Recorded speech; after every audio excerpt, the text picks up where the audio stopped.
بسم اللہ الرحمن الرحیم۔ حضرت خباب رضی اللہ تعالی عنہ فرماتے ہیں کہ ایک روز میں حضور نبی کریم صلی اللہ علیہ وآلہ وسلم کی خدمت میں گیا، اور یہ وہ زمانہ تھا جب ہم پر خوب ظلم کیا جاتا تھا۔ میں نے آپ صلی اللہ علیہ وآلہ وسلم سے عرض کیا کہ اے اللہ کے رسول، کیا آپ ہمارے لیے دعا نہیں فرماتے؟ میرے الفاظ سنتی آپ سیدھے ہو کر بیٹھ گئے۔ آپ کا چہرہ مبارک سرخ ہو گیا۔ پھر آپ صلی اللہ علیہ وآلہ وسلم نے فرمایا، تم سے پہلی امت کے لوگوں کو اپنے دین کے لیے کہیں زیادہ عذاب برداشت کرنے پڑے۔ ان کے جسموں پر لوہے کی کنگھیاں کی جاتی تھیں جس سے ان کی کھال اور ہڈیاں الگ ہو جاتی تھیں، مگر یہ تکالیف بھی انہیں ان کے دین سے نہ ہٹا سکیں۔ ان کے سروں پر آرے چلا چلا کر ان کے جسم دو کر دیے گئے، مگر وہ اپنا دین چھوڑنے پر تیار پھر بھی نہ ہوئے۔ اس دین اسلام کو اللہ تعالیٰ اس طرح پھیلا دے گا کہ ثنا کے مقام سے حضرموت جانے والے سوار کو سوائے اللہ تعالیٰ کے کسی کا خوف نہیں ہوگا۔ یہاں تک کہ چرواہے کو اپنی بکریوں کے متعلق بھیڑیوں کا ڈر نہیں ہوگا۔ حضرت خباب بن ارت رضی اللہ تعالی عنہ فرماتے ہیں، ایک دن میرے لیے آگ دہکائی گئی، پھر وہ آگ میری کمر پر رکھ دی گئی، اور پھر اس کو اس وقت تک نہیں ہٹایا گیا جب تک کہ وہ آگ میری کمر کی چربی سے بجھ نہ گئی۔ ایسے ہی لوگوں میں حضرت عمار بن یاسر رضی اللہ عنہ فرماتے ہیں، حضرت عمار بن یاسر رضی اللہ عنہ کو ان کے دین سے پھیرنے کے لیے مشرکوں نے طرح طرح کے ظلم کیے، آگ سے جلا جلا کر عذاب دیے، مگر وہ دین پر قائم رہے۔ علامہ ابن جوزی رحمۃ اللہ علیہ لکھتے ہیں، ایک مرتبہ حضرت صلی اللہ علیہ وآلہ وسلم اس طرف تشریف لے جا رہے تھے۔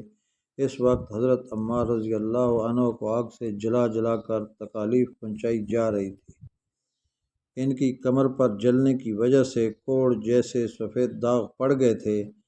حضرت صلی اللہ علیہ وآلہ وسلم نے ان کے سر پر ہاتھ پھیرا اور فرمایا، اے آگ ٹھنڈی اور سلامتی والی بن جا، جیسا کہ تو ابراہیم علیہ السلام کے لیے ہو گئی تھی۔ اس کے بعد انہیں آگ کی تکلیف محسوس نہیں ہوئی تھی۔ حضرت ام ہانی رضی اللہ عنہا کہتی ہیں کہ حضرت عمار بن یاسر، ان کے والد یاسر، ان کے بھائی عبداللہ اور ان کی والدہ سمیہ رضی اللہ عنہم، ان سبھی کو اللہ کا نام لینے کی وجہ سے سخت ترین عذاب دیے گئے۔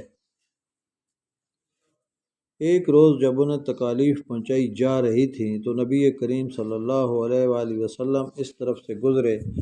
آپ نے ان کی تکلیف کو دیکھ کر فرمایا، اے اللہ، آل یاسر کی مغفرت فرما۔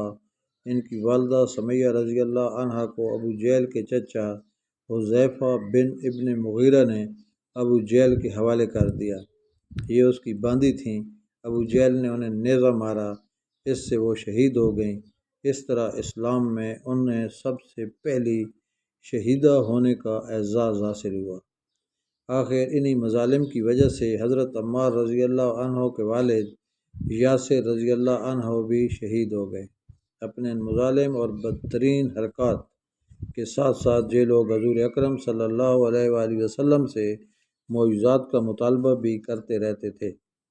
ایک روز ابو جہل دوسرے سرداروں کے ساتھ حضور نبی کریم صلی اللہ علیہ وآلہ وسلم کے پاس آیا اور بولا، اے محمد، اگر تم سچے ہو تو ہمیں چاند کے 2 ٹکڑے کر کے دکھاؤ، وہ بھی اس طرح کہ ایک ٹکڑا ابو قبیس پہاڑ پر نظر آئے اور دوسرا کئی کعان پہاڑ پر نظر آئے۔ مطلب یہ تھا کہ دونوں ٹکڑے کافی فاصلے پر ہوں تاکہ اس کے 2 ٹکڑے ہونے میں کوئی شک نہ رہ جائے۔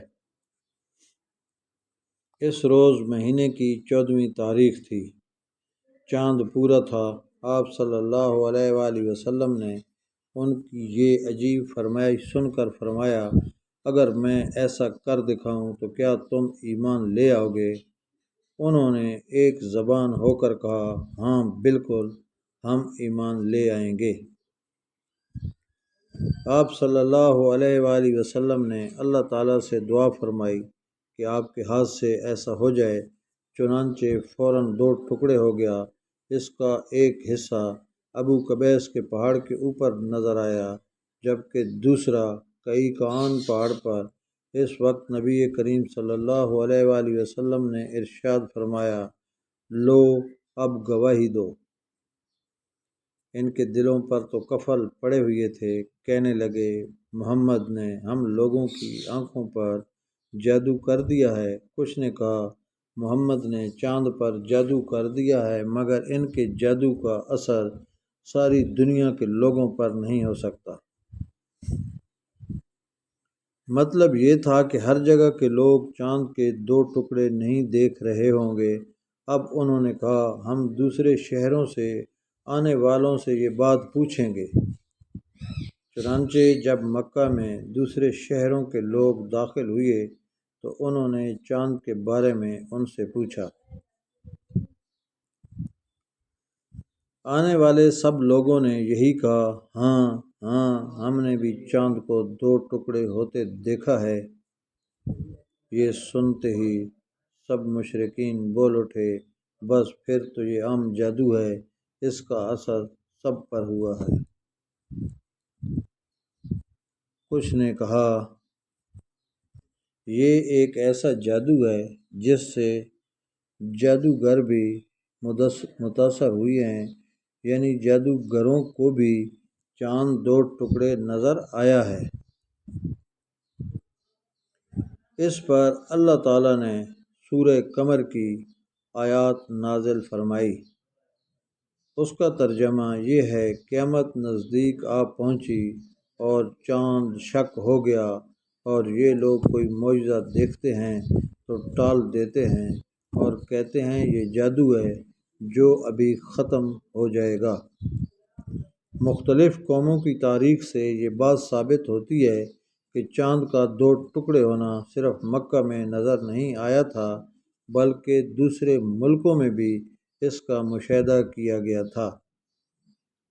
اسی طرح ایک دن مشرکین نے کہا، اگر واقعی آپ نبی ہیں تو ان پہاڑوں کو ہٹا دیجئے جن کی وجہ سے ہمارا شہر تنگ ہو رہا ہے، تاکہ ہماری آبادیاں پھیل کر بس جائیں، اور اپنے رب سے کہہ کر ایسی نہریں جاری کرا دیں جیسی شام اور عراق میں ہیں، اور ہمارے باپ دادوں کو دوبارہ زندہ کرا کے دکھائیں۔